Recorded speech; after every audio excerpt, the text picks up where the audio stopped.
Okay, we are live.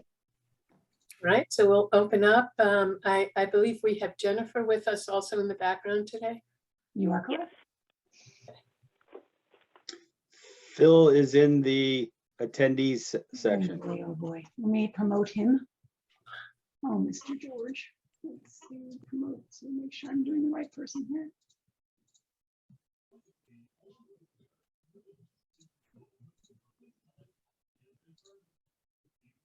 Did I succeed? Yes.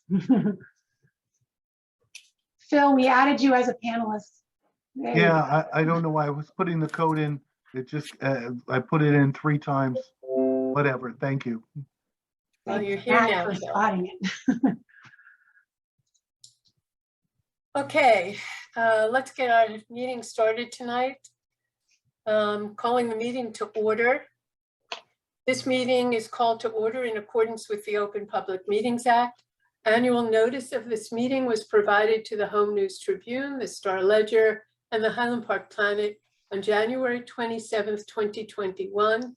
In addition, notice of this meeting via Zoom was faxed to the Home News Tribune and emailed to the Star Ledger and the Highland Park Planet on November 19th, 2021, and was posted on the borough website at www.hpboro.com and on the bulletin board at Borough Hall, 221 South Fifth Avenue, Highland Park, New Jersey, on November, I believe it's the 19th, 2021, and has remained continuously posted as required by law. As mayor, I preside over the council meeting and may interrupt, warn, or terminate a participant's statement or participation in the virtual meeting of the if the participant's statement does not adhere to the 3 minutes provided to each participant for public comment, or if the statement is abusive, obscene, or irrelevant. Roll call, please. Mayor Brill-Mittler, Here. Councilwoman Canavera, Here. Councilwoman Foster, Here. Councilman George, Here, Councilman Hale, Here. Councilmember Hirsch, Here. Councilwoman Kim Chohan, Here. Special Counsel Bauman, Here. Planner Jim Constantine, Here. Borough Administrator Hover. Here. Councilwoman Foster, is there a way you can make yourself visual to the panel? I'm driving right now. In a few minutes, I will be. Okay, thank you. So tonight we want to approve the minutes of the June 22nd, 2021 regular meeting of this redevelopment entity. May I have a motion to approve? So moved. Second. Okay, roll call, please. Councilwoman Canavera, Yes. Councilwoman Foster, Yes. Councilman George, yes, Councilman Hale, Yes. Councilmember Hirsch, Yes. and Councilwoman Kim Chohan. Yes. All right, I also would like approval on the executive session of June 22nd, 2021 minutes. So moved. second, Roll call, please. Councilwoman Canavera, Yes. Councilwoman Foster, Yes. Councilman George, yes, Councilman Hale, Yes. Councilmember Hirsch, Yes. Councilwoman Kim Chohan. Yes. And the last set of minutes for August 10th, 2021, regular meeting. May I have a motion to approve? So moved. Second. Roll call, please. Councilwoman Canavera, Yes. Councilwoman Foster, Yes. Councilman George, yes, Councilman Hale, Yes. Councilmember Hirsch, Yes. Councilwoman Kim Chohan. Yes. Okay, we have a few discussion items for this evening. The first up is the RFP to implement downtown redevelopment plan for tracks A through D. That RFP was emailed to each of you. Is there any discussion on it from the council members? Terry? I wanted to point out one thing, which was it's actually tracks A, C, and D. That was a shorthand that I used when I typed that, and I realized B is not included in, and I know I heard from several members of council who realized that, but I just wanted to put that on the record. And I guess, Thank you. you know, Mayor, would it be all right if Joe gave a little overview to prime the pump a little, just since I know this is a kind of a first try at doing this in this way for everybody, and he was the primary author. Yes, that would be good. Joe? Sure. Thanks, Mayor. Thanks, council members. This draft RFP had a couple of goals when we prepared it. The first was I wanted to make sure that it was flexible enough to account for various ideas from the development community. So, for example, it does allow for someone to suggest something that might require a plan amendment. We don't promise that we would agree to a plan amendment, but we remain open to the idea. Maybe there's something in our plan that that could be better. So it accounts for some people to propose responses that may be different from our plan, explain why they're different, and sort of advocate, and then we could agree or disagree. It accounts for somebody to perhaps they've got property that's adjacent to ours, or they've assembled property in the area and they want to propose a project that may not be just the sites that were identified. It allows for a proposer to also make that proposal. Would probably require us to amend the redevelopment area or do additional things. But again, I wanted to be open to broad opportunities that we didn't want to foreclose initially out of the box through an RFP. We may decide we don't like them when we get them, but rather be inclusive. It also allows for someone to propose for all of the properties or some of the properties. And then it sort of identifies the areas that when you submit proposals, the way we'll analyze them and review them. And it does highlight that a proposal that includes a central parking solution would be highly considered by the governing body, meaning we would view that as a very significant positive in a proposal. Recognizing that we don't control all the property. Typically a municipality in an RFP process generally controls all the property, but sometimes they don't. We do say that if you want to propose with someone else's property, that someone else needs to approve of your submission. So I can't put in a proposal to develop my neighbor's property if I don't have my neighbor's approval for that process. It would be a waste of our time to get proposals from people if all the property owners in the proposal do not agree to the response. So you may not have to, you may be a property owner, don't have to be the developer, but you have to approve of some other developer submitting your property. And that would require you to have an arrangement with that other property owner. The goal there is for the private sector to get together and take advantage of the redevelopment plan, our zoning, our willingness to consider various alternatives, and then our desire to have a central parking solution to present the best proposal possible.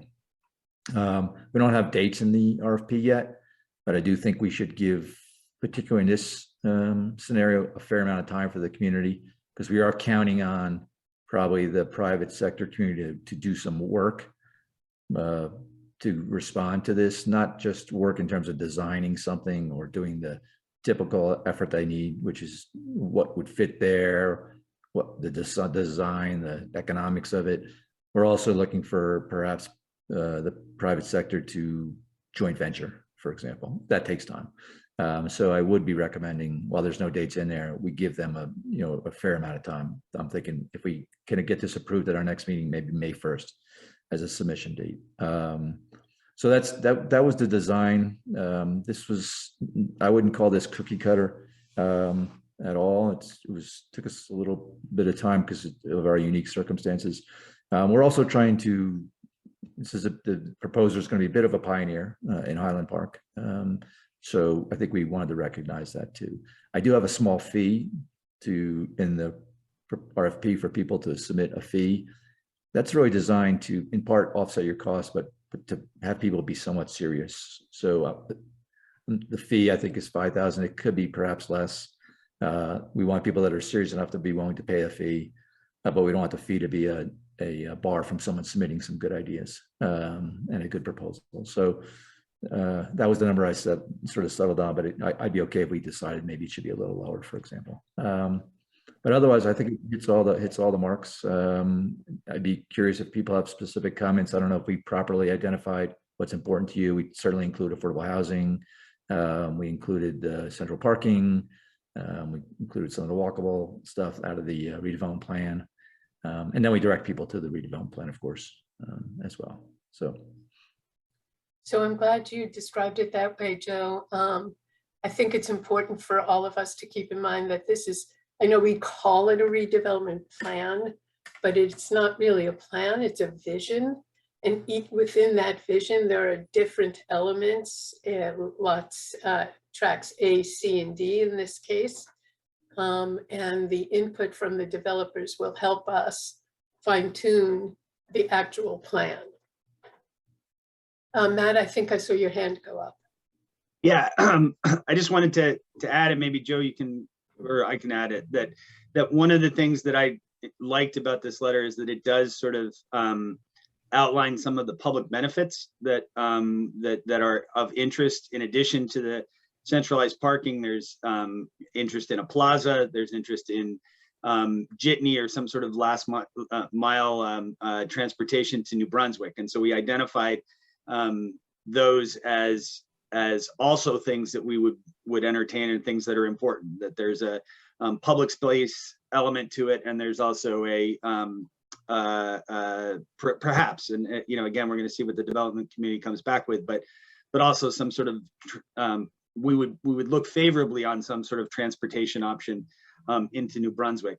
The one question that I wanted to make sure we were clear on, and Joe, maybe you can answer this, is there is, the way that I read this, and I just want to make sure I'm clear on this, is that there is no possibility that someone could submit an RFP and that we would somehow be forced to do what that RFP states. Where it seemed to me that there was plenty of language that would allow us to go through the decision-making process, so that what is submitted is not they don't get to say we're going to build this because we submitted it and that. Could you just explain those sort of protections down the road? So that's a good segue into, this is not our typical lowest responsible bidder proposal, right? Where someone submits a proposal to the lowest bidder, we do what they get, they win and they get the work.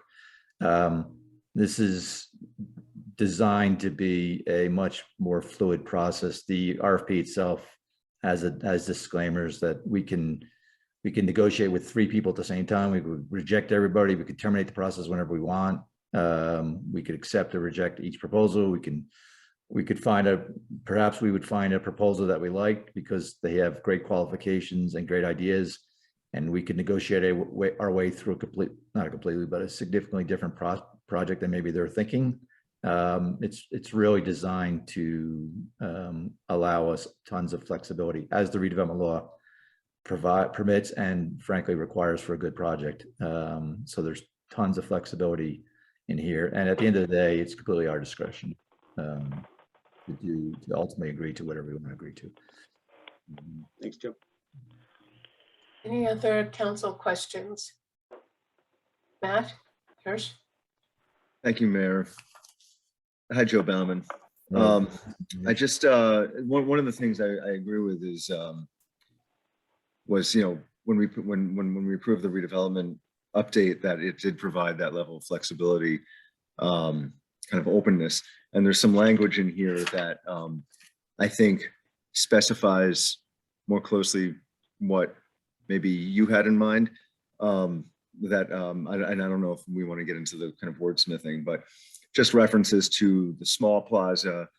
I'd be more comfortable if we just referred to that as a plaza. Mhm. And even with, even in track D, where we describe a large existing surface parking lot at the corner of North 3rd would be transformed into a centralized common parking facility containing a multi-level structure with a liner space. I'm just wondering if we want to, if that's an area where we may, I thought in the master plan update where we outlined possible uses for that area, that may be a better description of that, just because it does seem to push things in a certain direction. I'm sorry, Councilman. And then, Can you pause at that one real quick, Matt? sure. Yeah. I'm trying to take notes so I can address your concerns in the draft. So I got this plaza note. I'm not sure I followed your bullet. It's on section, is it a bullet? It's on page 9, Got section C on track D. Got it. Page 9 labeled. Okay. It is the Second bullet? fourth paragraph in the introduction. Okay. Oh, intro.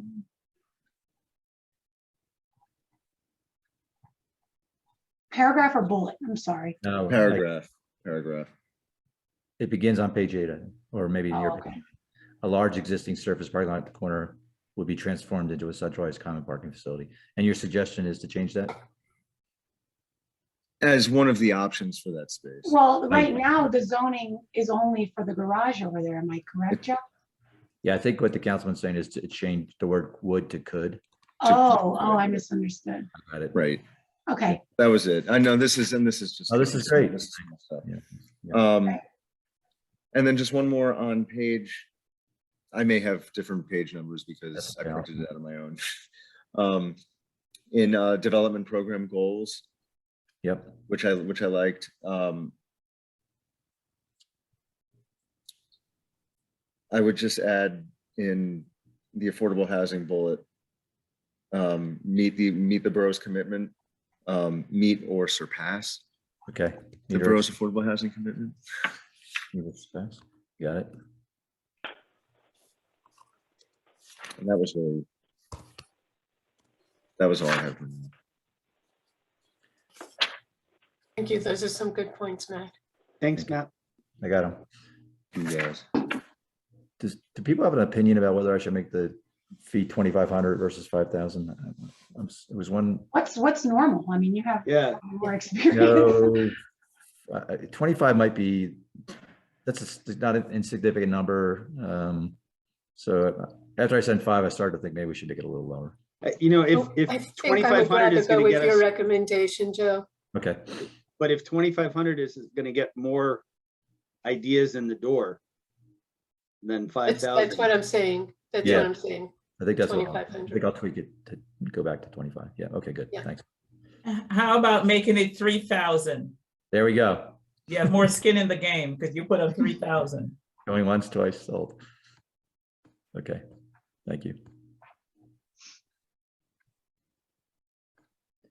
Okay. Any other council questions on the RFP? Bill has his hand up. Oh, I'm sorry. Does he? Oh, yeah. Okay. The yellow hand. Yeah. Yeah, I was just going to echo what actually Matt Hirsch said. I was concerned about the affordable housing. I would actually like it to say that we would favor someone who surpassed or exceeded our requirements, and in particular focused on affordable housing in the downtown area. And also, I'm in favor of the $2,500 fee. We are looking at middle level developers, I think, by and large. We don't have 400 or 500 unit possible tracks. Right. We have the 30 to 50 to maybe 100 tracks, even assuming someone comes in and wants to develop all 3 tracks in this RFP. Maybe we're looking at 300. I think that's a middle-sized developer. I think we get more with a $2,500 fee. So that was my comment on that, although I wouldn't be opposed to Elsie's suggestion for 3,000. I think the 5,000 sets the bar a little high on people who are a little marginalized in their businesses after the pandemic and the slowdown, the rise in the hot market that's pretty well died down on single-family residential will turn to rental very shortly if it hasn't already. We may attract those middle-level developers more. So those were my only concerns. Bill, I would say that while I share your concerns about affordable housing, from what I hear from other mayors around the state, our percentages, required percentages of affordable housing are higher than most other municipalities already. And I'm a little concerned about going even higher than that and then having to negotiate more delayed tax payments in order for them to make up the difference between our percentages and anything above that. So I'd like to keep it at the option of at or above our required affordable housing percentage. I can live with that. Thank you. Can I just say that I understand that concern, Mayor, but does this saying that the borough and the council, by adding surpassed, are we signaling to the community that affordable housing is really important to us? I'm And not saying take away surpass. I'm saying at or above. oh, okay. That's what I said, Matt. But Meet or surpass, right? Meet or surpass, yeah. meet or surpass. Okay, I'm sorry, I misunderstood. I thought you were wanting to not say surpass. So No. okay. Any other council questions? All Are we right. doing the fee at I'm sorry. 3,000? Yeah, Can you, Stephanie, can you repeat your question? Are we doing the fee? Is the fee at 3,000 confirmed? I confirmed it. It's, yeah, I'm actually tweaking it as we speak. So Okay. we're ready to get this out to you after tonight's meeting. And I hope we'll be able to authorize it at the next. When or are we authorizing Yeah, it December tonight? 7 council meeting, and the thought was if we were, it sounds like based on this conversation, we're pretty in the ballpark in terms of comfort level, in terms of basically council passing a resolution authorizing us to actually put the RFP out. So we would have the next week to finalize the language with the notes that we're taking now. I also did receive some email notes to Joe, so before you finalize, maybe I could dump those into the version you're working on, and then we'll have a final to circulate. So the hope would be if we could pass the resolution that way, we could get to work promoting in the RFP itself, and then establishing that deadline to get for next year. So long and short, we'll have a resolution available at your next meeting to authorize the RFP to be distributed. Okay, good. Okay, then we'll move on to the next topic, which is the status of permit application to NJDOT for permanent road closures. And Borough Administrator, Redevelopment Director, I assume you're prepared to discuss that. I know some of us have gotten a lot of questions on this, so I also just figured everybody's interested in where we are, and so I did get an update. Just to clarify, I use that language really intentionally because that what CME has been charged with is assisting us with our major access permit application to the DOT for the permanent closure of South 3rd and the portion of North 4th previously occupied with the town tables. And so as part of that work and as part of the application, there's a lot of data that the DOT requests. So they did traffic counts, and they did those in, I would say, it was definitely in September, while we still had the closures, which is actually kind of good because we have kind of a real condition, but after school had started and there's some kind of semi-normalcy in terms of the traffic patterns resumed. So they did that work, and then we just yesterday got from DOT, they needed information on the signals over at the various intersections, and they just got that. So I'm encouraged because after connecting with our person over there at CME, Jim Watson's our primary contact, he feels like he'll have a draft ready for review next week of the application. And then once we have that, then we can have what is our pre-application meeting. The DOT wants you to fill out all the application materials, this is as I understand it, and then meet with them before you're kind of formally submitting it so that they can ask questions, and then there may be some homework for us to do coming out of that actual application meeting. But what's good about the timing is it looks like from our perspective, we'll be ready to request that application meeting by the end of this month or at the latest early December. So I just wanted to let everybody know where we were, and we're trying to keep the pressure going. But again, in this case, we were waiting on some data from them to inform our application, which fortunately we now have. So that's all I had. I'm happy to answer any questions, but I just wanted to get everybody on the same page with kind of our status at the moment. Are there any questions from council members regarding the permanent road closure permits? Okay. Then we'll move on to the next topic, which is an update on the neighborhood preservation program. And Terry or Jim, which of you would like to give that? Well, I could lead. I did ask Emma because as you know, Emma's our NPP coordinator for the project. And so I did ask her to just send me a few points. A survey is out and it's live. And so I guess I would encourage anybody who hasn't already taken the survey. There's links on our website, there's links around town, Facebook, and we're actually continuing the promotion of the survey. But we've already gotten a tremendous response with fairly little push on our end. And so that's why we're going to continue to push. But I believe we had somewhere near 250 or almost at 300. 71. Yes, respondents, which is great. And we're now kind of turning the mayor, as you know, we've been talking about how do we make sure we're getting enough feedback from the businesses and residents that live in that particular neighborhood. And so we're going to do a little more hands-on, you know, door hangers and things like that to try to kind of push out and get a little more traction within the neighborhood itself, although we are getting responses there. It's not as much as we'd like.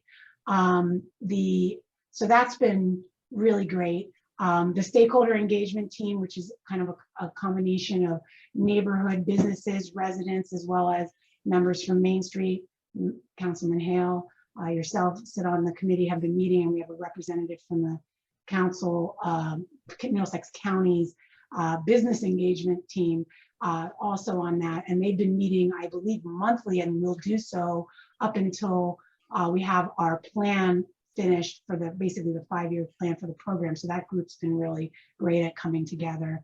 And kind of next up is the business roundtable. Maybe Matt, you want to speak to that? I think you're facilitating it. And that implementation plan that we're building up towards is due to the DCA, who's our kind of administrating agent for this program, in February. So there's a very kind of strict and kind of robust time frame that we're trying to meet, and that's why we're having these regular meetings of the committee and stakeholder engagement on a very mindful way, because we're really building up towards that deadline and we want to get as much input as we can. So those are the highlights. I think Matt or you, Mayor, who have been attending the meetings, might have more flavor they'd like to put on it. Matt, you want to go? Sure. I just like to add a couple things. So the Middlesex County Business Development Team, they came and got a personalized tour from the mayor of the whole area, which was fantastic. They were at the following meeting of the engagement team. They actually came with ideas and thoughts and knew a lot more than they would have had they not had that tour. So I wanted to thank the mayor for being tour guide on that. That was I think very, very helpful for them. So as Terry said, the engagement team has met. We did sort of a brainstorming session of sort of thoughts and ideas that is going to continue. There are a couple other additional stakeholder meetings set for neighbors and business owners and people in the area. I think the first one is December 1st, and there's another one on December 9th. I have the dates. I just found it in the email. There you go. I'll repeat them for you when you're. Yeah. So Terry can give the specific dates. And, you know, really those are to engage the people in the community, in the business owners up on Woodbridge, to get their thoughts and ideas about, you know, where they want to see this head, and also to make sure that the residents have the same process. In the engagement meetings, we sort of thought about the process as attempting to kind of identify some of the low-hanging fruit that's available out there, that we might be able to do in the first year, just in terms of you know, facade and cleanup and fix up that might happen, and then as we move along, we'll plan out with different projects, you know, throughout the entire 5-year process. But there is, you know, some sort of things that we think we can do quickly. One of the things that the committee brought up that I think is important to recognize is that a lot of the improvements that might be needed up there are really infrastructure improvements, things like sidewalks and things like light poles and along those lines. So as we're you know, thinking about the economic development aspects of it, there's also sort of the infrastructure aspects of it that we really do have to consider. But it's been a great process. I had a meeting with Main Street yesterday. They're going to be sending out the survey shortly to increase the reach throughout the borough. But you know, the survey is really going to be a helpful tool as we sort of gather ideas and move to the next phase. So I think it's going quite well. Yeah, and if I could just add a couple of things to that. I had the chance to talk to the people at NPP over at DCA. I feel like I'm talking in alphabet soup, but they told me today that no other community came nearly as close as us to moving ahead as quickly as we did. They did also explain to me that for us, and that particular area of town, it's going to be important for us to find ways to get the survey out other than Facebook, social media, etc. Basically because of I see you, Elsie, because of the demographics from that particular part of town, and they're going to be talking to Emma, who they've really been enjoying working with, by the way, about alternative ways of reaching the community with the survey. And Elsie, you had your hand up. The last time we received the NPP loan for this area, what we did a couple of block get-togethers, and they had block parties and people showed up. But prior to the block parties, there was leafletting of houses, just did a lit drop at the homes. And then people were prepared to come to a social, we literally had a block party. We had several of them. And then we had hundreds of people that came out for this. I know it's the winter time, so maybe we could do something like a holiday theme to get more people engaged and more people coming out. But that's how it was decided on the last time, because it's always a challenge to get people to come out and say what it is that they want in the design phase of what it should look like. But the block party was a big draw to get a lot of folks out. That's something that could be considered again, or some kind of holidays. We're up against the holidays, some kind of holidays, festivities where people would come out. It's a good point, Elsie. Thank you, Elsie. Do you want me to mention those dates, Mayor? I do have them handy in case. Sure. And just maybe before that, Tara has her hand up. If there's Oh, I'm sorry. Oh, I'm sorry. It's a yellow hand on a yellow background there. Sorry. I know we'll probably have to go through the county, but another big thing that a lot of the residents in that area are talking about is the lack of crosswalks.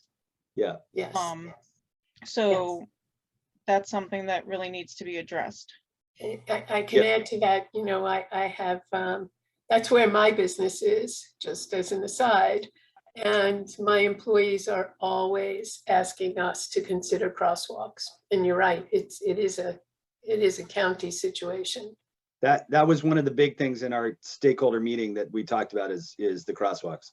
Oh, great. Yeah.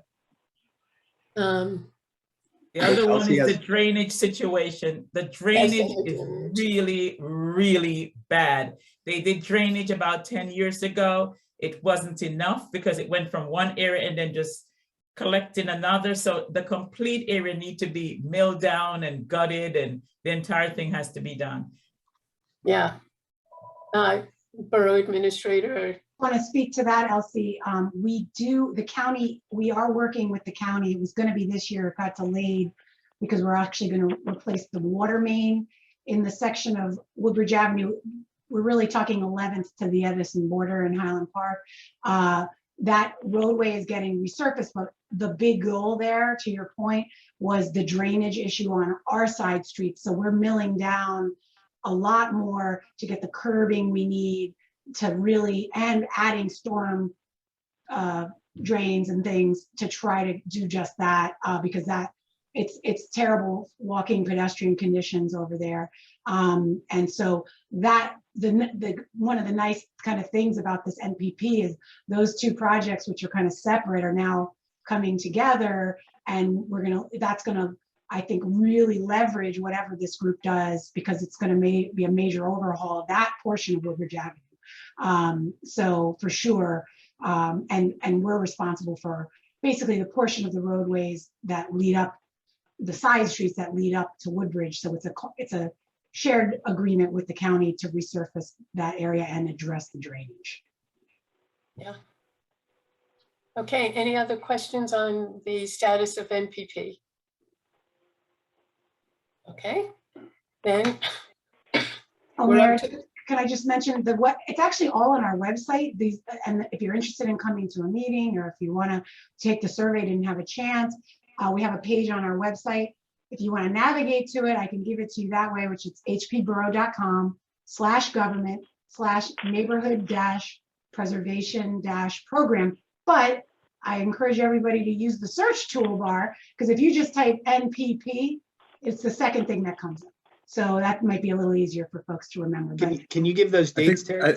I think there's a banner at the top of the. Yeah. Oh, is there? I went right, I blew right past in that. Sorry about that. But if you missed the banner, you can also just type in NPP. The business roundtable, which is obviously intended to be for businesses in that area. We're looking at December 8th, 7 to 9. There's a resident meeting.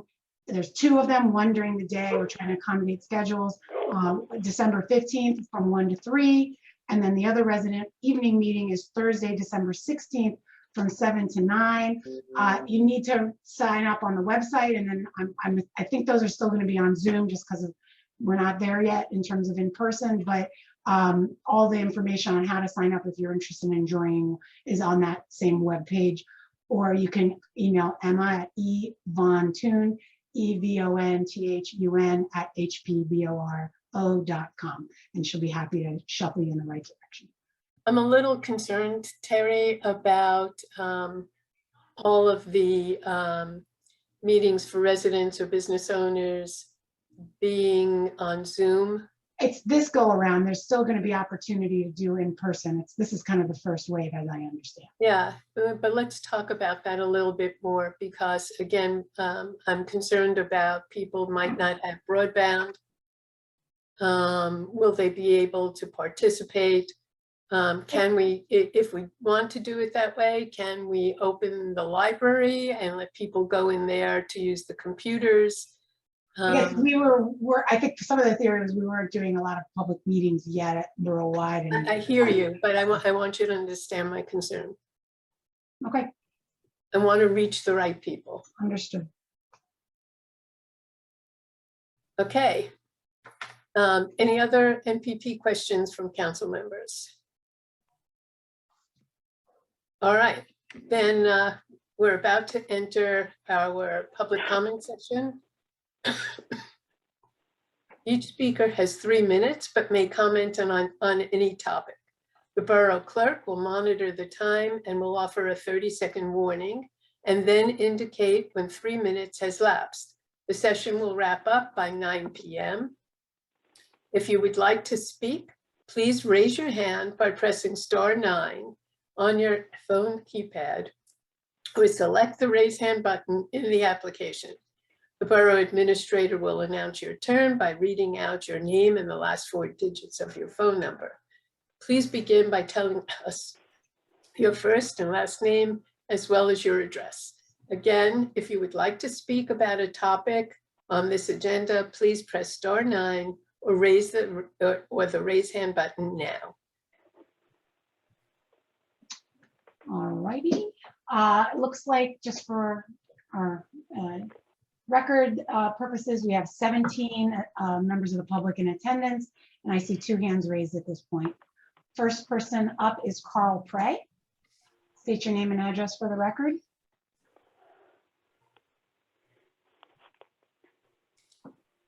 I think you need to unmute yourself.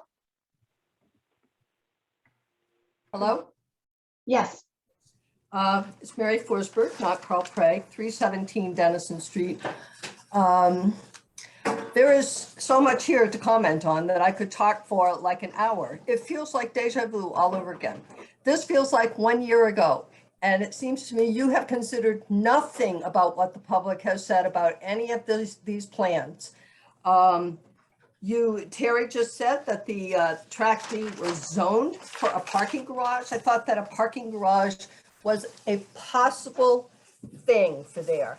But I don't think you have done any studies that prove that Highland Park needs a parking garage. I mean, I just find this whole thing just so absurd.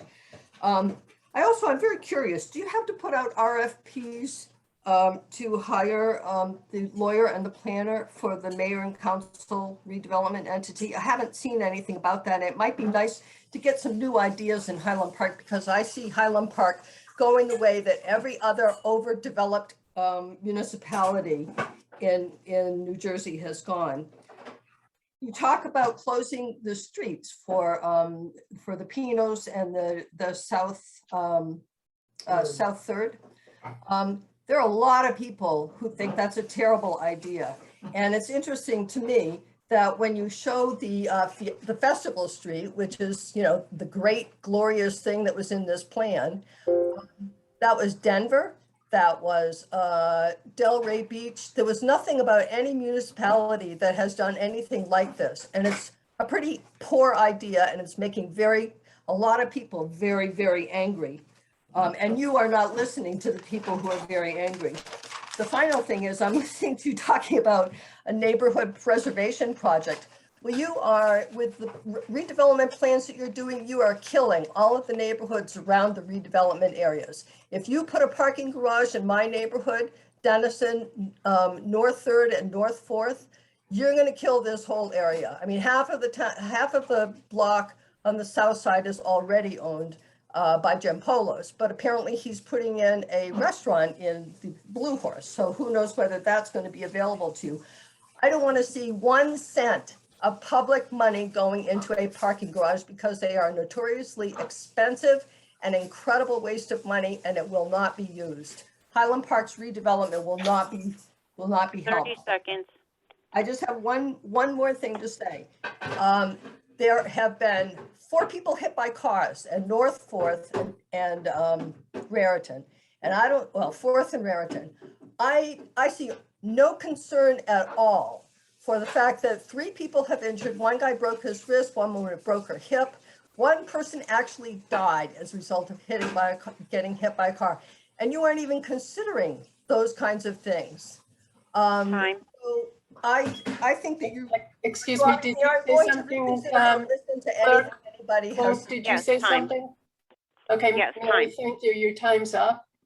I do want to thank you for bringing up something about the North 4th and Raritan, because we just heard today from the police chief, who he and his team have been working very hard with the DOT.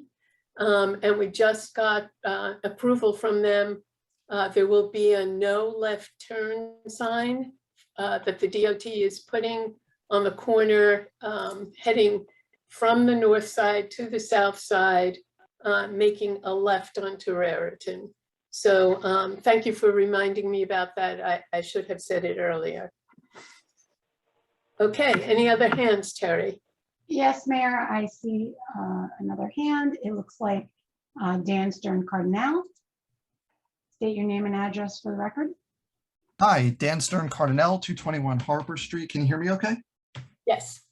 Great, thank you. So first, I just want to thank Councilman Hirsch and George for emphasizing the affordable housing component for this earlier, and recognizing that affordable housing is an affirmative good in plans like this. So we should just, I love that. Thank you for that.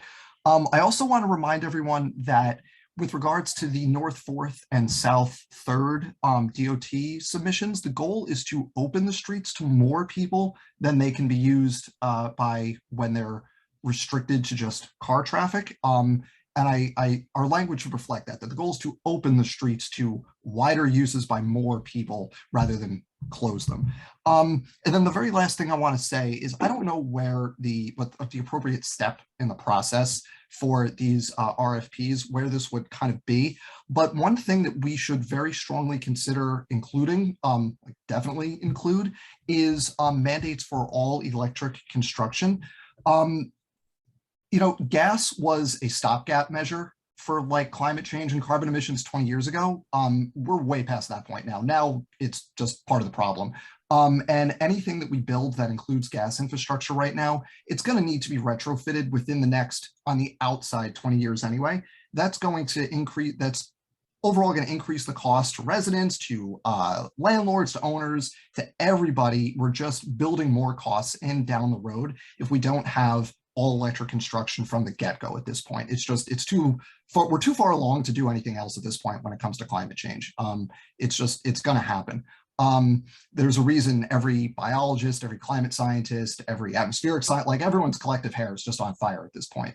And you talk to like energy companies, of course, you've got these astroturf groups that are like, keep the gas infrastructure. And it's like, by the energy companies are funding all these things. And I mean, it's just not going to be feasible, 10, 15, 20 years down the road to have that kind of infrastructure. So whatever we do with these developments, it really needs to be all electric going forward. It's short-sighted to do anything else. So I just hope everyone can keep that in mind as we kind of finalize what these developments are going to look like. Thank you.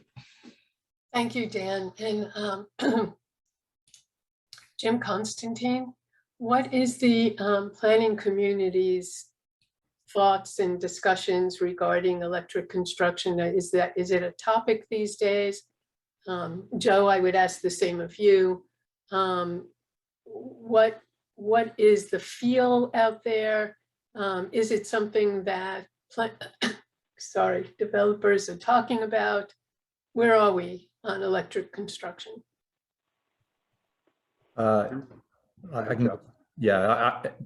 Actually, it's the first I've heard of it. It's actually a really fascinating idea. So I want to give it some more thought.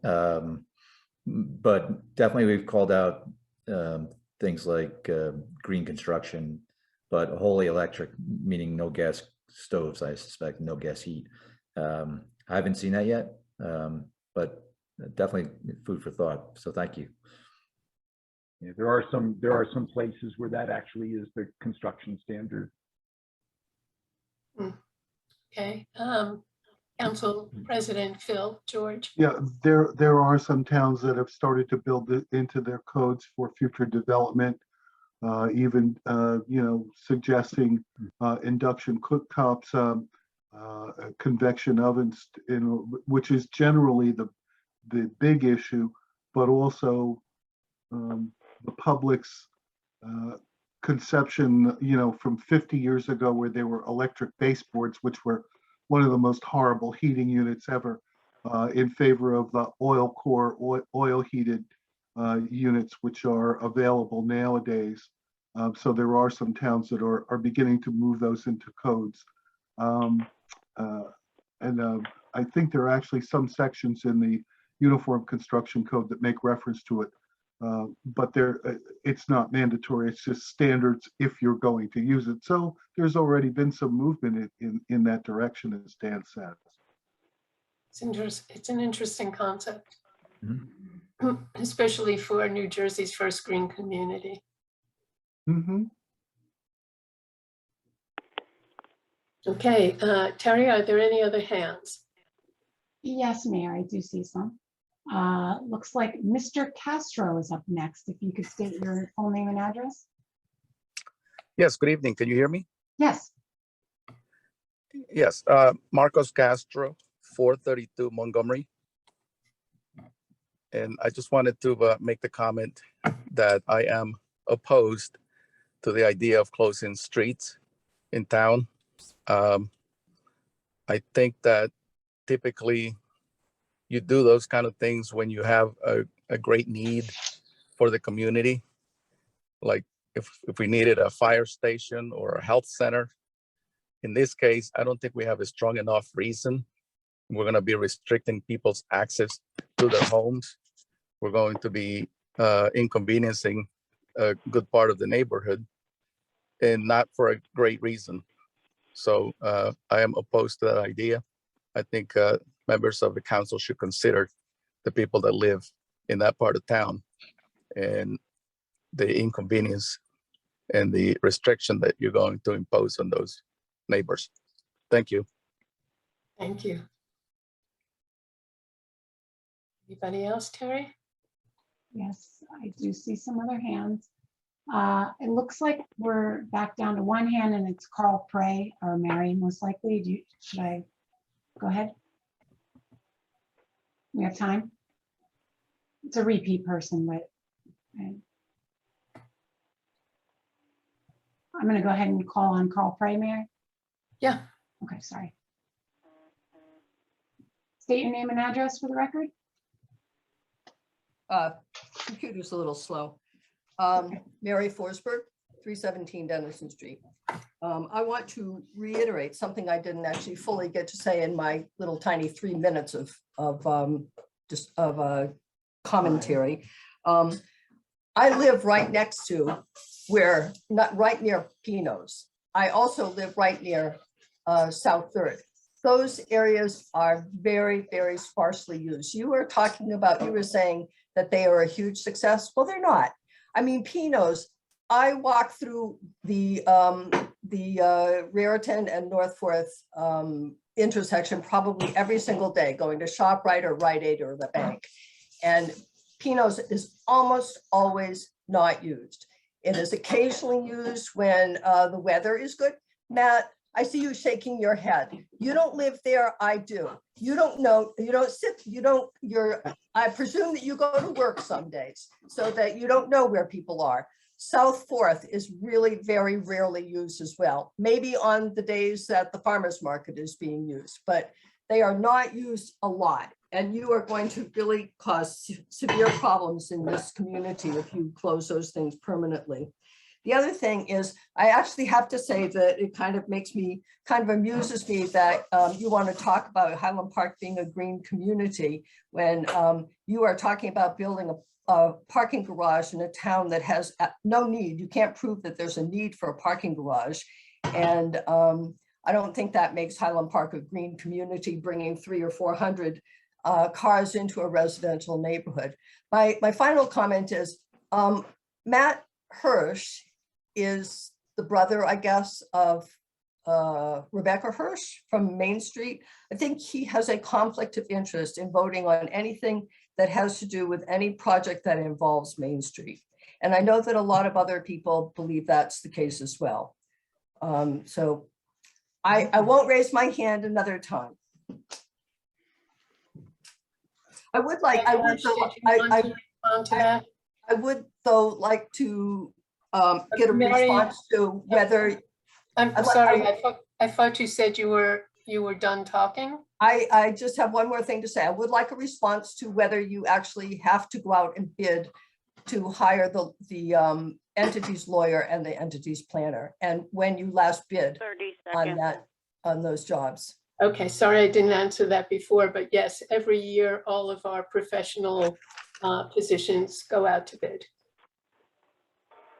Matt Hirsch and then Matt Hale. I just wanted to respond to Mary's insightful accusation that there's a conflict of interest. I have nothing to financially gain from any decision that this town makes, particularly downtown. And I think that, you know, a sibling who has a completely separate job in town, whose finances are completely separate from mine, is I believe that I am safe from conflict in any of this. So thank you for raising that, Mary. I appreciate your being personal, and you know, always here to talk in person if you want. Second, though, I would really just encourage anybody. I understand. Look, it's like I live on the south side. I live on Felton. South side's been under construction for umpteen years. It feels like we have really no recreational use of our county parks right now. We have 2 municipal pocket parks, and we have an assortment of school parks. So people for young children, or just children in general, or anywhere, any families that are looking to kind of convene in an in-town setting where there's seating, you know, outdoor, downtown, in-town seating is incredibly important to a lot of people in this community.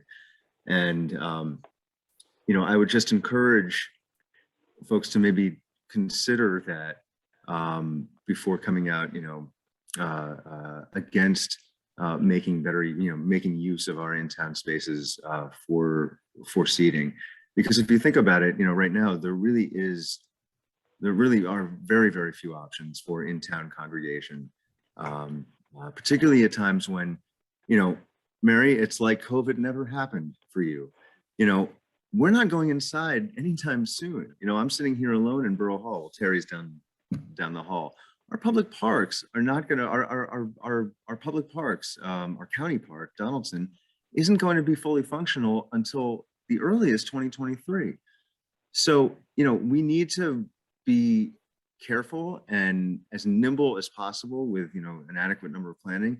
And then I'll just say, you know, regarding the comment about Highland Park being a green community, I thought Dan Stern Cardinal raised an excellent issue, an excellent point when it comes to design standards and the types of equipment that we use and the types of materials that we use, you know, when we move forward with redevelopment. That's really walking the walk.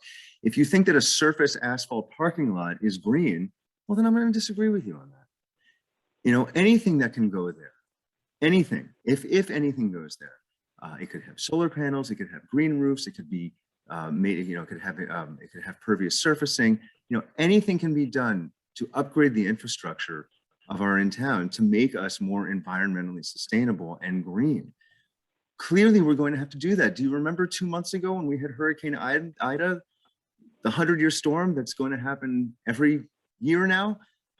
These are things that as a river town that we need to take, as a river town, but also as just a steward of the environment, generally as humans, that we have to take very seriously. So snarky comments about green communities notwithstanding, this is a real opportunity for us to really walk the walk. We're not banning straws, we're not banning plastic bags, doing things that really make a powerful difference in protecting our environment. Thank you, Mayor. Thank you, Matt. And I'm glad you mentioned something about our children, because once those tables came down, my phone didn't stop ringing off the hook with phone calls from people with young children who no longer have a place to take their kids in town where they can socialize with friends. To your point, Donaldson Park is not going to be a playground for our kids for a couple of years. And you know, we need to also think not only about our own close friends and demographics, we need to think about our entire community and the needs of our entire community. So thank you for reminding me about that. And Joe Bauman, did you want to add something before I call on Matt Hale? Yeah, I just wanted to be crystal clear. It's my legal opinion that Councilman Hirsch does not have a conflict. And in fact, I believe he has an obligation and responsibility as an elected official to participate in this process. Thank you for that. You, Joe Bauman. Now, Councilman Hale, you've been very patient. I just wanted to, I'm not gonna, what Councilman Hirsch and the mayor said, I think you said very eloquently, and I was gonna support that, and I won't reiterate, all of the points you made. I 100% agree with those. I appreciate Dan's idea. I think that's a really interesting one that we ought to explore.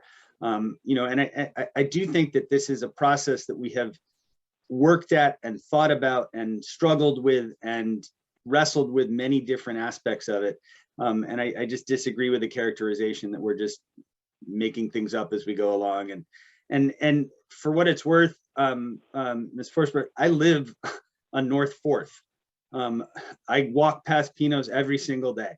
I see it used and it was used regularly. So I disagree with the characterization that we never see it. We do see it used, as we've heard. So I just wanted to, and then I guess to just end or reiterate, this borough is incredibly lucky to have Councilman Hirsch and Rebecca Hirsch. The two of them volunteer and do more than most people for this town have in decades. And to make an argument that that the two of them can't both volunteer and both work for the borough is such a short-sighted argument when you have two people who really literally give everything they have for this borough. And to make a comment like that is just, I think, beyond the pale. And we are very lucky to have both of them. I've seen both of them. They don't agree or all the time, or they're not lockstep. They're independent people who both do wonderful things for this borough. And to just shut them out that way, I think is really beyond the pale. And I really think that I just wanted to say that we're very lucky to have both of them with us. So. Thank you, Councilman. I see Jim Constantine's hand up and then Phil George. Sure, thank you, Mayor. I just wanted to remind everyone that when we conducted the survey, the public survey for the master plan, the online survey, we had 575 respondents, which was a good number of residents. And when they were asked, what features or activities would you like to see more of that would make you come downtown more often? The number one response, 58% people selected a town square public space, which we don't fully have now. And I think that's been part of the thinking to try to take some of these pop-up spaces and head them in the direction of what people wanted to see. Thank you, Jim. You're welcome. And now Council President Phil. Unmute yourself. You're please. muted. Yeah, well, that's so I could snore while I was waiting. Unfortunately, it happened. These Zoom meetings are terrible. Library was 2.5 hours last night. So I just want to express my support for Matt. I don't see any real issue there. And Matt and I go way back. And we've had our debates and disputes. And we end up in wonderful places because of that. I stand behind that 100%. But more so, it struck me during these arguments about development, we're not dreaming. The RFP is to bring, I hope, dreamers in. I don't care about what the plans looked like. I don't care what the survey pictures look like. I want to see the dream 20 years from now when I'm dead and gone and my kids want to live here. What is it going to look like? If we don't start, we can't dream. And nobody's dreaming enough to say, what is Highland Park going to be in 20 years? Is it going to be the same old dreary used car lot going into New Brunswick, the fly speck on the driveway from New Brunswick to Edison on your windshield? Or are we going to be something vibrant? That's what we got to start thinking about. That's what some people are starting to do. That's what that survey brings out. And I think that's important. And all through the debates over the last 18 months, 2 years on redevelopment, that's what we've lost sight of. We've lost sight of the future. And that's what we have to think about. Thank you. Well said, Council President.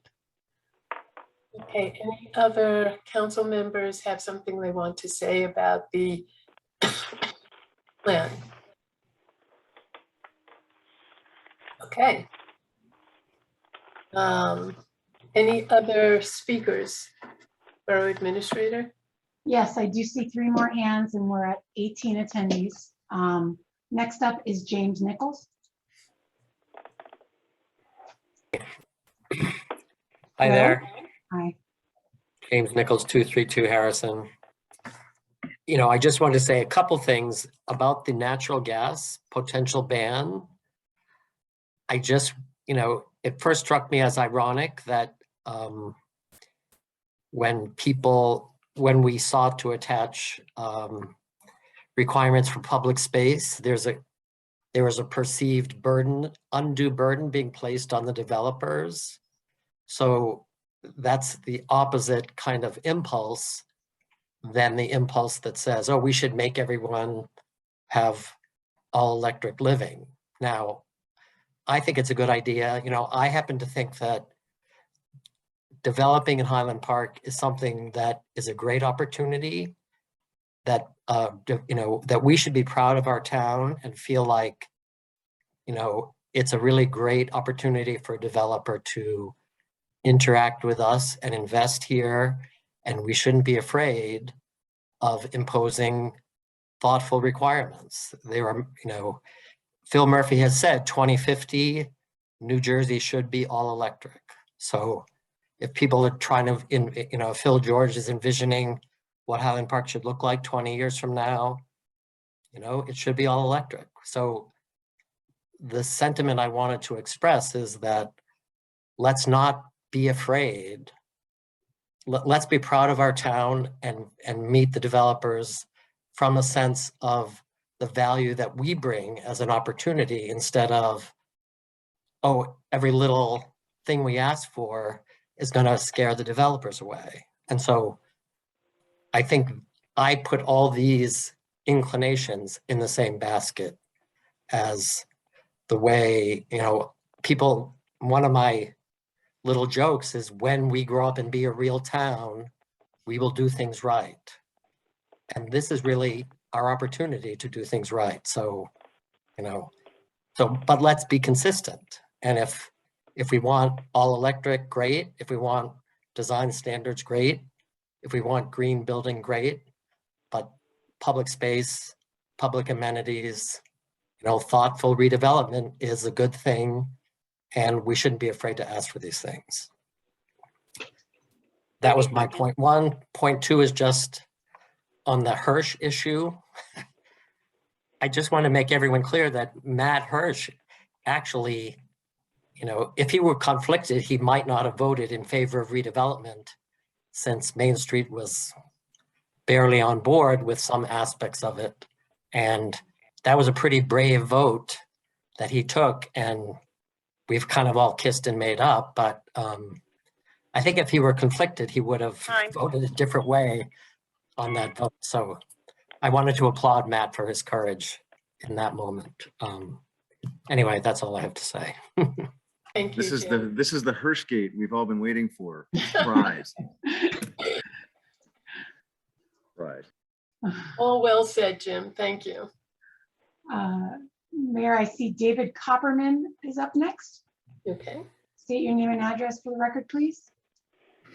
Hi, David Copperman, 120 Hill Street. A couple things. I'm glad to hear Jim Nichols on, because he brought up the first thing I want to ask about. During the planning board some months ago, he made the point, when we're looking at moving the farmers market, that the current vendors have not been queried about the viability of any other proposed space. I know you're looking now intently at South Third at Raritan, with the purchase of the house next to the parking lot there. Have you talked to any of the current vendors about the viability of the space you're looking at for the farmers market? It will clearly be more constrained, less accessible, and so forth. Vendors don't just sell; they need to be able to stage, set up, break down, have good access. And I'm curious to know if you're interested in what they have to say about all that. The other point is concerning the RFP. Let me answer your Well, first but I hope you won't cut off, you won't take up any more of my 3 minutes, Mayor. Please go ahead. Thank you, David. Just so you know, in all of the planning for the moving of the farmers market, if in fact it does finally happen, we've had Main Street involved in the design of how the tables, et cetera, would look. It would be their role once we make some decisions on this to reach out to their vendors and let them know what we're thinking about and how the farmers market would look on South Third, in the parking lot, in the other piece of land that we just acquired as well. And would you consider then not just to tell them, but to ask them? Because if you're going to do this unilaterally, there's no point in reaching out. They'll just find out, and then they'll decide on their own. And you'll then find out if it was if it made any sense or not. Do you see the distinction? Clearly, I do. But I want you to understand that it is important to me and the rest of the council that Main Street, that it runs the farmers market, is definitely involved, and the point organization for the farmers market and their vendors, not the Well, then I council. trust, as Mr. Nichols said, that Main Street will do this properly and not urge you not to make any moves that the vendors have not indicated to be viable for them. Thank you. They've been working very closely with us. But The go other on. one- Yeah, I don't want to the other take up one- more of your time. The other one concerns the RFPs you're looking at. A year ago, there was a meeting of, I believe it was the Public Works Committee that Mr. George chairs, in which you introduced new consultants on the underground water and sewer system. And at that time, Mayor, you said that we don't know anything about the physical state of our system. We simply know that it's ancient. It's a direct quote. So in light of this RFP now that is looking at intense increases in use of that network in a very small area, 2 blocks along Raritan Avenue, is the state of that system, is viability for the construction you're looking at and so forth. Is that a hard dependency in the RFP for anybody who's going to come back and give you ideas for this vision? That's a really good question, David. So just so you know, any redevelopment will go, any building going up will go through the planning board process as well, which includes our engineers. I don't know, Joe Bauman or Terry, if you'd like to speak in more detail about this. I could just speak briefly. We do have Middlesex Water Company as our licensed operator for our system, and they do the day-to-day management. Part of that work has been pulling together the basis for a long-term or longer-term asset management plan, which includes the water and the sewer systems. We're midway through some of the GIS work. That's a geographic information system, mapping the entire system, doing some condition assessments. As everybody may remember, one of the many things that was making it crazy getting through town was the NAP truck in town, which was doing the inspection of the sewer lines. So we're anticipating that report. So all of that data that we're collecting, this is my way of saying, will feed into, and certainly one of the things that we'll be doing now that we have the adopted plan is familiarizing the water team with it and identifying any infrastructure issues that might be in those areas. And Joe can speak to this more than I. There are different techniques we can do and partner with developers and others to try to upgrade as we go. And there's also some funding out there that we can tap into to do that. So this is a part of a longer term process of upgrading that system, but you are correct. It's one of the many dynamics we're going to have to balance as we pursue development throughout town, and we'll do that just like all old towns have to. Right, and if I could just add to that, David, just so you know, anytime a new development is coming in, those kinds of issues get addressed. Joe, do you want to talk to that? Yeah, everyone will have to get a water extension permit and a TWA permit, and that there's a process to make sure that through the water company and the sewer company that they meet the requirements. I would also suggest that I don't think they would describe what we're doing as intense. I know it may feel intense, but in terms of the impact on the water and sewer system, it's not really intense. Okay. All right. I see one other hand, Mayor. Someone coming up as John. If you could state your name, full name and address, please. You need to unmute yourself as well. John, Jon.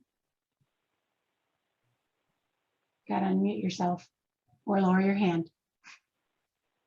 Oh, like that. John, you raised your hand again. Is that on purpose? All right, try to unmute yourself. I'll give you another couple seconds to sort it. All right, Mayor. No response. We're not able to hear, it looks from my screen, he's not unmuted himself.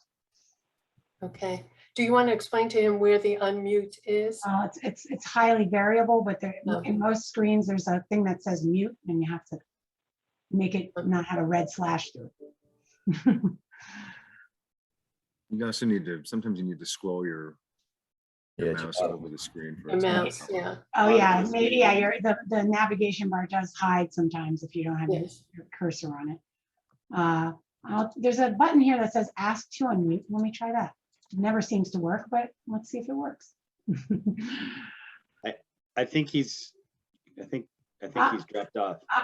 Okay, all right. Gone? Yeah, he's gone. Well, Okay. somehow he's in the main screen now. No, because I'm removing his permission to talk. Sorry about that, John. Feel free to reach out to me if you want to express something. Terry, any other hands? I don't see any. All right.